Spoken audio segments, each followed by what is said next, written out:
Now, it's good to have a rude husband who says something from time to time about your weight, or about your size, or about your figure.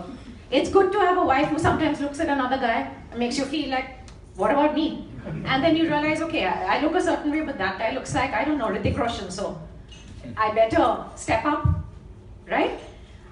It's good when our children, and our children always say something very rude, right? They always talk about how somebody else's mother is, wow, and look at you, right?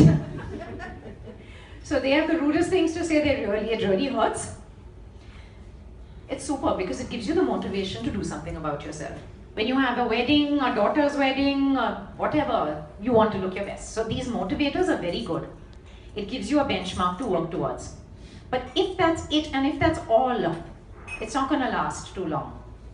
Okay? Now I want to run a simple test by you first. Do you, when you go out and you want to impress whoever, wherever you're going, are you going to dress for comfort, or are you going to dress for style? Comfort.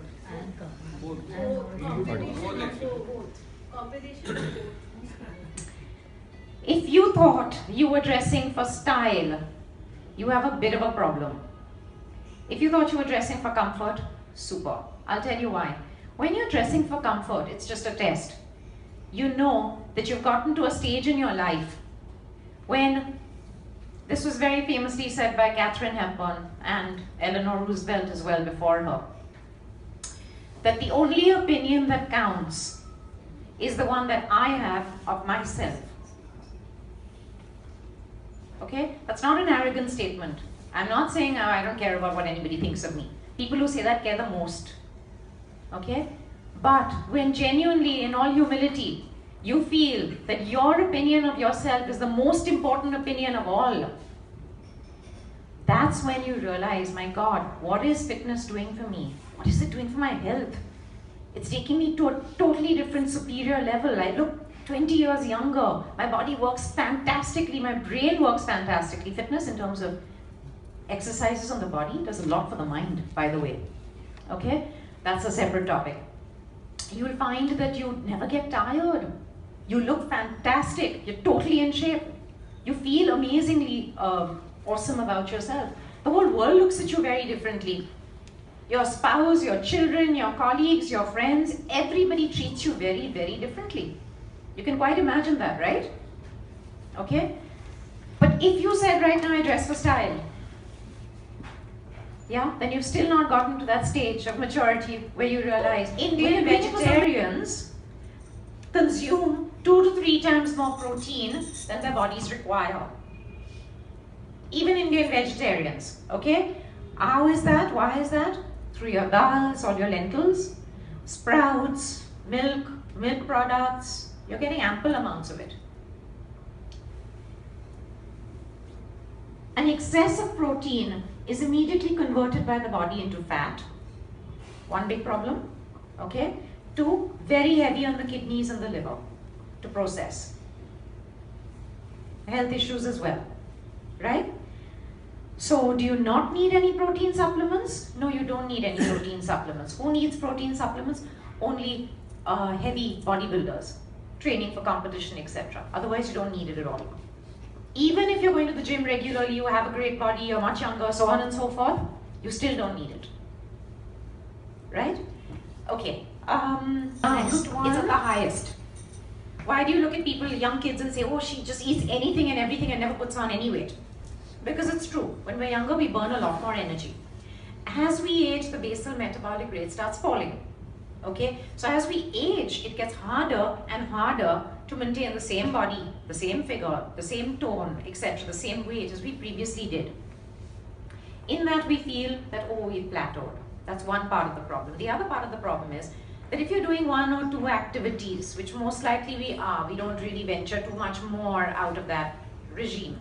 So if you're walking, for example, and doing yoga, for example, you've been doing it for years.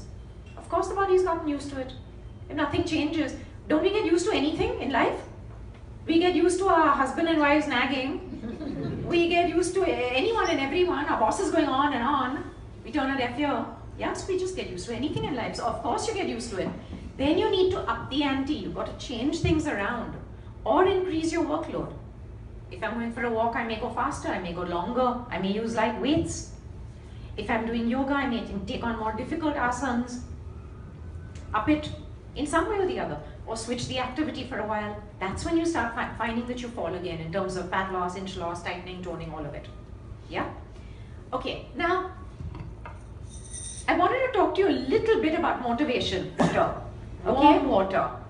I have warm water all the time. Why? Because I think it makes me burn or cut or break fat. Yeah? Anybody? Okay, everybody. Okay. So, the issue with warm water is that we take warm water or something warm first thing in the morning when we wake up because it helps us get activated to go to the loo. Right? So, it's great on evacuation of that sort.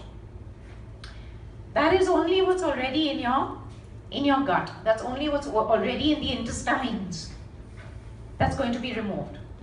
Obviously, I'm going to feel better and lighter after that. But that's not to be confused with the fat stores that exist everywhere else in your body. The warm water does nothing for that whatsoever. Okay? In fact, warm water comes with its own issues when you have it later in the day. The better thing to have is just plain room temperature water, not cold water. It solidifies fat in the body, it gets you to gain weight, it's toxic, it creates a lot of health problems. Cold water. Okay? So it's really plain room temperature water. But drink more of it. Yeah? Drink at least 8 to 10 glasses, ideally a day. You'll find that just by doing that you cut off a lot of the fat, inches, etc. Why? Because it removes toxins. A lot of our weight is because of toxins that are retained in the body. Okay? Radio Times. She also had a fitness show on TV on B4U channel, Let's Get Physical, and CNBC on a health show called Good Life. She was the Tata Tetley Green Tea Aloe Vera Fitness and Lifestyle Ambassador in 2014 and was appointed the Indian Idol Junior Fitness and Health Mentor for 2015. Celebrities, industrialists, top achievers, actors, models, stage personalities and fashionistas such as Harsha Bhogle, Lisa Ray, Poonam Soni, Dr. Swati Piramal, Atul and Gayatri Ruya, Sanjay Naran, and the list goes on, and many such others were worked out at Body Art over the years. And besides all the above, Nawaz is also a law graduate who studied in the Government Law College in Mumbai. She's additionally a talented artist, primarily working on oils, acrylics and charcoals on canvas. In 2008, Bollywood actress Raveena Tandon unveiled Nawaz's first solo art show in Mumbai titled Body Art, where human anatomy, form, dance, grace, color, speed and the notion of movement adorned her canvases, delighting, captivating and wowing her audience. Since then she's held multiple solo art shows in Mumbai and Delhi. Nawaz is also the director on the board of India's leading textile giant, Raymond Limited. So,